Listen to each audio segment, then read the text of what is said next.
My husband said he would leave me in a heartbeat if his deceased wife walked through the door, and I had to do damage control while feeling like crap because we were with our friends. Posted by you/no context 7758. My 34F husband, 37M, was married once before me. She was his high school sweetheart. They started dating in their junior year, survived long distance during college, and got married when they were both 23, very shortly after graduating. She passed away unexpectedly at age 26 from an aneurysm, which obviously devastated him, especially because they were so young. They never had children. He contemplated never remarrying because he was so heartbroken, but we ended up meeting about 4 years after that. We got married when I was 31, and he was 34, and we now have 2 children. Last night, we were at a friend's potluck gathering. Everything was going well until one of our friends brought up a new topic related to relationships. She is newly divorced, so the conversation was about her divorce.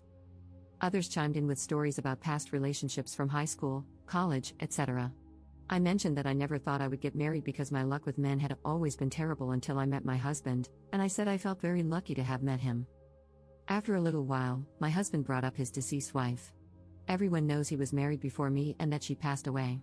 He was talking about her and then dropped a bomb, saying, if she walked through that front door right now, I'd pick up where we left off. If I'm being honest, it felt like someone put my heart into a blender and punched me in the gut as hard as they could. Everyone in the room could sense the awkwardness that followed. To avoid making a scene, I just laughed it off, even though I think it was still obvious that it hurt me. I just felt that if he still feels that way, then why are we married? I've never asked him to get over his wife. I have never experienced the loss of a spouse or even a partner, so I'm unsure how that feels. But I would never say something like that in front of my new spouse. After the gathering, we left, and I did not speak to him the entire car ride home or much the entire night. I did tell him that what he said hurt my feelings deeply and that we could talk in the morning once I had calmed down because I didn't want to say something mean to him. I ended up sleeping on the couch because he wouldn't leave me alone. It's now the next morning, and I barely slept. He is still sleeping. I'm not really sure what to say or what he will say. Relevant comments. Commenter. It's one thing to acknowledge a deceased partner and know that if they were alive, you wouldn't be together because you wouldn't have met in that capacity. But he was disrespectful and hurtful on another level. Did he just lob this bomb for no reason? Like, was it a pass the salt? And by the way, I would drop off for my dead wife in a second. I'd be feeling like crap and angry, truly wondering what role I play in this relationship outside of being a bedwarmer. Not the jerk at all. Ops response. He started off by saying that he had never been in a serious relationship until his first wife. He had little relationships in middle school and early high school, but she was the first one he ever felt serious about. Then he said what he said. Everything was fine until he said it. I'm also not opposed to him speaking about her, we've talked about her before. Commenter 2. He probably could have worded it better, but the only reason you're where you are is because she isn't. It's not that he doesn't love you more than anyone on earth, but she is an idea that still seems ideal in his mind. You may also not fully understand the depth of their bond, given how long it lasted. I don't blame you for being a little taken aback, but he's there for you, loves you, and is committed. Isn't that enough? Ops response. Yes, I've acknowledged that the only reason I am together is because she is gone. That is obvious, and anyone with a brain would piece that together quickly. It's just that what he said was mean. He could have kept that to himself. I would never say something like that to him or in front of him, even if I felt it. Commenter 3. Okay, what else did he say? Because I absolutely, 100% believe that he said this hurtful thing, and it has stuck in your mind, bothering you. You are not the jerk for feeling normal human emotions. Just as I absolutely, 100% believe that this is not the entire story. You laughed it off. He tried to talk to you about it, but you wouldn't listen. I mean, yeah, from what we know here, you're the jerk. You pretended you were fine with the comment, then you flipped and said you weren't. Then you refused to accept any kind of open communication about the issue. That sounds kinda like a jerk move to me, and the absolute lack of details doesn't help your case. The fact that you are willing to talk about this with internet strangers but not your partner is also not a good look. Are you the jerk for feeling hurt? Not at all. Are you the jerk for crapping all over your husband's mistake? Yes, you're the jerk. I hope you approach the morning discussion with a calm head and an open heart. I hope you process your feelings. I hope your husband apologizes for hurting you. Ops response. I did not say anything after it happened because I was shocked, hurt, confused, and embarrassed. It came out of left field. I also don't think anyone was convinced I was fine with it because my laugh came out very awkward and dry and everyone kept looking at us. I was also quiet for the rest of the night, I'm a huge chatterbox. I did not speak with him once we returned home because I was not sure how to communicate what I was feeling without saying something I didn't mean, so I kept my mouth shut until I could process my feelings. It's also easier to speak with internet strangers because I'm not married to the people commenting. I'm just venting here. What I say here doesn't matter in my marriage. I provided fewer details because I didn't want this to be too long. Some people prefer when you get straight to the point and only include important details. However, since I'm new to this app, I wasn't sure how much detail was enough, if that makes sense. And lastly, I'm not the jerk for being upset, but I am the jerk for being upset. That's basically what you've implied. If you read some of my other replies, not saying that you need to because there's so much to read here now, I've explained to people that I was patient and understanding of my husband's grief for years. I doubt he would have found a woman so soon after his wife's passing who would have sat around and listened to him bring her up as often as he has. Not everyone is compassionate. Update 11 hours later. I also tried to reply to as many comments as I could, but they were flooding in, and I got a bit overwhelmed. I may still try to read and reply to them. Many brought me to joyous and grateful tears. Also, booze was not involved in the sense that he wasn't drunk. My husband is 6 feet 3 inches and almost 250 pounds.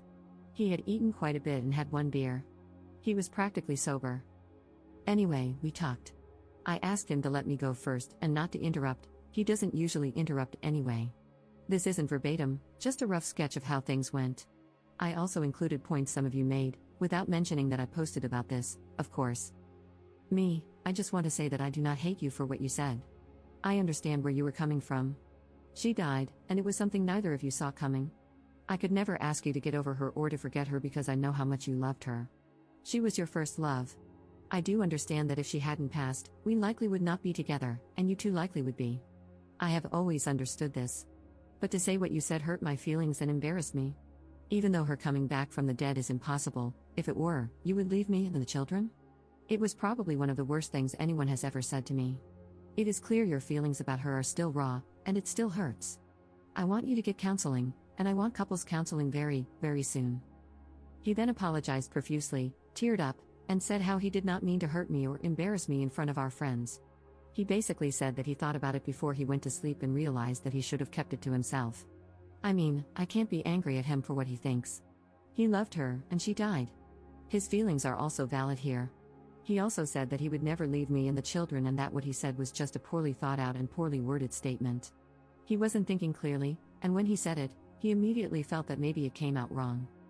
I asked him how he would feel if I said that to him. He said, "Yeah, it's bad. I know. I shouldn't have said it. I wouldn't be happy. I know you aren't happy. I should have apologized in front of everyone as soon as I said it, or not have said it at all." I then asked him to think of the children and said, "It's like you saying, hey, children's names, if my dead wife walked through the door, I'd pack my bags and never speak to you guys again." And then it really got uncomfortable. After some silence, I had no idea what to say after that. He asked me if I wanted a divorce. I asked him why he thought I would want a divorce, just to see what he would say. He said he didn't know. I didn't answer his question and instead said that we needed to look into counseling, that he needed to get counseling for himself and that we would go to couples counseling. I told him that if the answer was no, I wasn't interested in moving forward. This isn't 100% about the comment anymore. I need to know if he is willing to make the necessary changes and put in the work to fix what he messed up. Because if he were to dismiss my feelings or refuse counseling, it would mean he doesn't think this is that serious and that he may not take me seriously. I also said this to him. Some of the comments also suggested that I take the kids elsewhere. I agreed with this because it would be difficult to get through this while also parenting. I have a very young daughter and a toddler son. They are currently with my parents for the weekend, and I'll be getting them Sunday night, so this gives us time to really work on things. He suggested that he sleep on the couch instead of me. I have nowhere else to go. I haven't told my parents because I really want to keep this between me and him as much as possible. Family and friends tend to jump to judgment too quickly and sometimes offer extreme and harmful advice. It's also embarrassing. Luckily, we both have very good insurance that will help with counseling. I told him that it seems like whatever counseling he got after her death wasn't enough, and that he wasn't consistent with it like he should have been. With trauma like that, I personally would have been in counseling for years before even considering remarriage. He agreed. He was only in it for about a year and then stopped once he moved away from his hometown. He never got back into it. He also agreed to individual and couples counseling. He kept apologizing and telling me he loved me all day.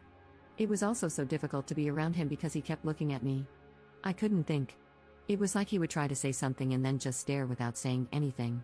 With the kids gone, there's nothing to really do except talk, so we talked again right before dinner time. He asked me if I wanted him to cook or buy something. To be honest, I still wasn't hungry, so I just told him he could pick something up for himself and that I wasn't hungry. That prompted the second discussion. I realized he must feel very bad because he noticed I hadn't really eaten much all day. He kept asking me to eat. I wasn't sulking too much or anything, just doing my usual tasks but not speaking or eating as much. Because we're home together all day, he noticed this. He asked me one more time to please eat dinner with him, so I agreed. During dinner, he told me that he had looked for counselors himself and wanted me to see if I thought they were okay, and that he would keep looking.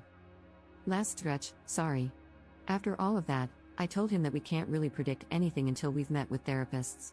I don't want him to keep saying sorry, I want work and change. And then maybe we can move forward, but this is the first step. I don't want to just leave him.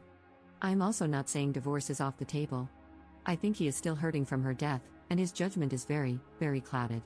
If he didn't love me, I doubt he would have apologized so many times and looked for counselors on his own. A man who doesn't love me probably would have made me look or rejected going altogether. Many people were suggesting otherwise, but I do not think he doesn't love me.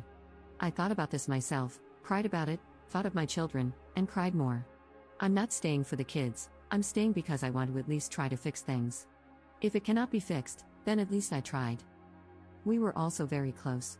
Some people were asking how close we were prior to marriage, maybe as a way to gauge the difference between the relationship and ours? Maybe to see if he settled? He was always very romantic, caring, and sweet to me. We've never yelled at each other. When we first started dating, he would plan dates, surprise me, and brag about me to his friends. That's why I am very confused about why he would blurt that out, unless it was just very poor brain-to-mouth coordination. I also told him that I might get a counselor for myself. I don't think I need one, someone suggested it.